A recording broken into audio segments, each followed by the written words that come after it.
اسرائیل نے حملہ کر دیا ایران پہ، ان کے چیف آرمی کے وہ شہید ہو گئے، اس کے علاوہ ان کے ایٹمی سائنسدان، تو آپ اس بارے میں کیا کہیں گے؟ جی میں یہ عرض کرنا چاہ رہا ہوں، سب سے پہلے تو علامہ اقبال کا ایک شعر ہے کہ ایک ہو مسلم حرم کی پاسبانی کے لیے، نیل کے سائی سے لے کے تاب خاں کا شگر، جب تک مسلمان دنیا اسلام میں متحد نہیں ہوں گے اور جب تک مسلمان متحد ہو کر ایک یونٹی نہیں بنائیں گے، جب تک اسی طرح ہم یہود و نصارہ سے مار کھاتے رہیں گے۔ یہ قرآن کا فیصلہ ہے، اللہ پاک نے خود قرآن میں فرمایا اور یہ بتایا انہوں نے کہ جب تم یہود و نصارہ سے دوستی کرو گے تو تم ذلیل ہو جاؤ گے۔ یہ منافقت کی دوستی کرتے ہیں، ایک ہاتھ میں ان کے جناب علی وہ ہوتا ہے سفید جھنڈا، دوسرے ہاتھ میں ان کے بغل میں چھری ہوتی ہے۔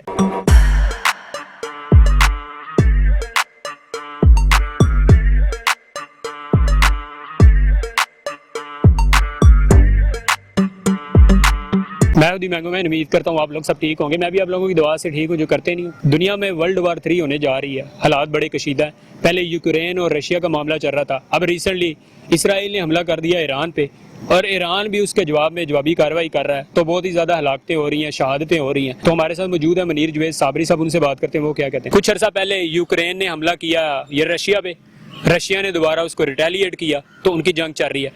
مگر حال ہی میں اسرائیل نے حملہ کر دیا ایران پہ، ان کے چیف آرمی کے وہ شہید ہو گئے، اس کے علاوہ ان کے ایٹمی سائنسدان، اس کے جواب میں ایران نے ریٹیلیٹ کیا اور ان کو تگڑا جواب دینے کی کوشش کی، کوئی 100 سے زیادہ میزائل داغ دیے۔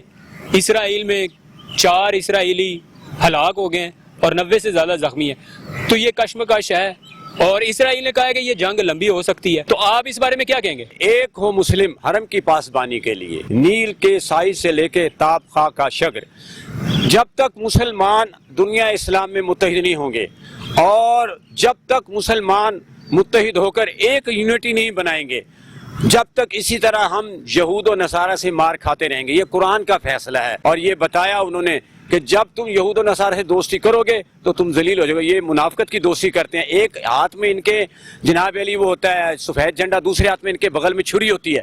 یہ اپنا اسلحہ بیچنے کے لیے، یہ مسلمانوں کے وسائل پہ قبضہ کرنے کے لیے یہ ہر طرح کے جتن کرتے ہیں۔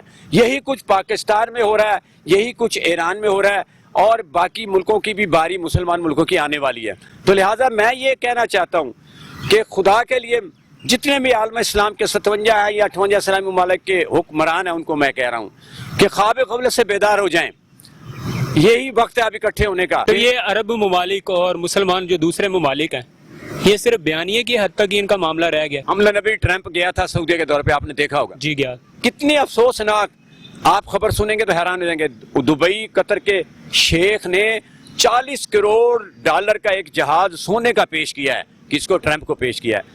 وہاں پر ان کو توفیق نہیں ہوئی، غزہ کے مظلوم مسلمانوں کو جناب علی وہی 40 کروڑ ڈالر غزہ کے مظلوم مسلمانوں کو دے دیتے، اور ان کے معصوم بچوں کو بھوکے مر رہے ہیں، وہ جناب بھوک میں تڑپ رہے ہیں۔ آج انہوں نے جناب ایران پہ حملہ کیا ہے، کل کو وہ افغانستان پہ بھی حملہ کر سکتے ہیں، کل کو وہ پاکستان پر بھی حملہ کر سکتے ہیں۔ اگلا ٹارگٹ تو پاکستان ہی ہے۔ جی آپ سے درست کہہ رہے ہیں۔ اسرائیل نے کہا ہے کہ یہ جنگ 2 ہفتے تک جاری رہے گی، اور اپنے شہریوں کو بھی انہوں نے کہا ہے کہ اپنی پناہ گاہوں میں چلے جائیں، بنکرز میں چلے جائیں۔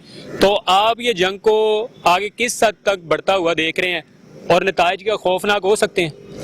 یقیناً آپ نے درست بات کی ہے، یہ نتائج بہت ہی خوفناک ہو سکتے ہیں، کیونکہ ٹرمپ نے کہا ہے کہ ٹرمپ نے بیان دیا ہے اور اس کا ٹویٹ بھی ہے کہ ایران کے پاس ابھی بھی ٹائم ہے کہ وہ ہمارے ساتھ معاہدہ کر لے، ہمارے ساتھ ٹیبل پہ بیٹھے، جس طرح ہماری شرائط ہے وہ مانے، ہمارا ٹٹو بنے، ورنہ نتائج خوفناک اس سے بھی زیادہ ہو سکتے ہیں۔ تو یہ امریکہ بھی اسرائیل کے پیچھے ہے۔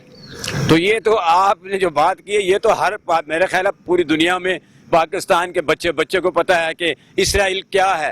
اسرائیل جو ہے ناجائز ریاست ہے، ایک صہیونیوں کی ناجائز ریاست ہے، اور جو جناب علی امریکہ کی حمایت ہے اس کو کھلے عام، ابھی تھوڑا UN میں ابھی جناب علی جنگ بندی کی جو ایسی قرارداد کو اسرائیل نے نہیں، امریکہ نے ویٹو کیا تھا، امریکہ نے جناب جنگ بندی کی قرارداد کو ویٹو کر دیا۔ تو ایران کا حملہ افیکٹو ہو سکتا ہے، کیونکہ ابھی تو انہوں نے صرف میزائل ہی داغے ہیں، 100 سے زیادہ، آئندہ وہ کہہ رہے ہیں کہ 2000 سے زیادہ میزائل پھر داغیں گے، مگر ان کے پاس کوئی ایٹمی پاور تو ہے نہیں۔ تو آپ کو لگتا ہے کہ ان کی سپورٹ میں چائنا بھی آ سکتا ہے، رشیا بھی آ سکتا ہے، اور پاکستان بھی پیچھے آ سکتا ہے؟ یقیناً یہ بات بالکل 100% درست ہے آپ کی، ایران کی سپورٹ میں چائنا بھی آ سکتا ہے، بالخصوص روس بھی آ سکتا ہے۔ روس تو جو ہے جناب علی آگے یوکرین سے لڑوایا گیا، امریکہ نے لڑوایا، تو اب وہ جناب علی روس بالکل یقیناً تیار ہوگا فوجی وہ جناب فوجی ساز و سامان کے ساتھ، وہ فوجی ساز و سامان بھی اپنے ایران کو دے گا۔ تو جی منیر جوید صابری صاحب کے آپ نے ویوز سنے، انہوں نے یہی کہا ہے کہ مسلم امہ کو اتحاد کی ضرورت ہے، اور اتحاد سے ہی جو پاکستان کے مخالف ہیں، ایران کے مخالف ہیں، اور جتنے بھی مسلمان ممالک کے خلاف جو دشمن ہیں ان کو شکست دی جا سکتی ہے۔ تو یہ تھا آج کا شو، امید ہے آپ کو پسند آیا ہوگا۔ انشاءاللہ پھر ایک نئے شو کے ساتھ حاضر ہوں گے۔ ٹل دین خوش رہیں اپنے خرچے۔